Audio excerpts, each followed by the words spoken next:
In a few weeks, President Trump has done more for D.C. residents than Democrats did in 50 years. And this can be replicated in other crime-ridden cities across the nation. As President Trump has said, all of these elected officials in charge have to do is pick up the phone and ask for the president and the federal government's help.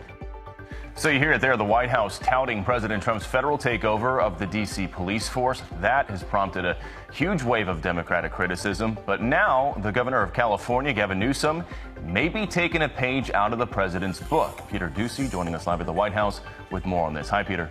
But, Bill, they're calling it something different. Governor Newsom thinks that something called a suppression team is superior to a National Guard deployment. He thinks these suppression teams have already had luck in Bakersfield and San Bernardino, so they're going to try to make state police more visible and more involved with local crime prevention on a statewide level. Crime's an issue, and we want to tackle it, and we continue to do more in that space. And we announced and highlighted some of the expansion. What is not contradictory, respectfully, is that we're doing it in partnership with our local communities. We did it in partnership with the Biden administration prior. We're not talking about the nationalization, the militarization of the Guard and militarizing United States cities. But White House officials think Democratic leaders are doing their constituents a disservice by failing to pick up the phone and ask for a National Guard deployment. This is our message to Americans in Democrat-run cities nationwide.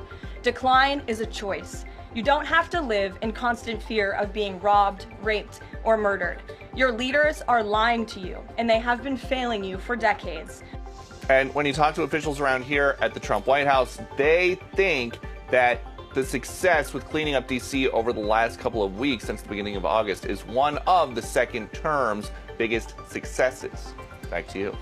Well, Peter, before you go, can you tell us a little bit about what we're learning regarding Kamala Harris and her Secret Service detail? Yes, a White House official texted me this morning to confirm that her Secret Service detail has been suspended. The Harris people have told us that they don't have any reason to, no reason was given for the suspension. But there are two important points about this. Point number one, vice presidents typically only get 6 months of protection after leaving office, but Joe Biden extended hers. And the other point here, she has got a book tour that starts on September 24th. She and her publishers and her hosts will now be responsible for footing the bill for private security. That is going to be a huge expense. Dana and Bill. And Peter, we're heading into the holiday weekend here. Is the White House liking what they're seeing when it comes to gas prices? Yes, and this morning when I was asking some officials about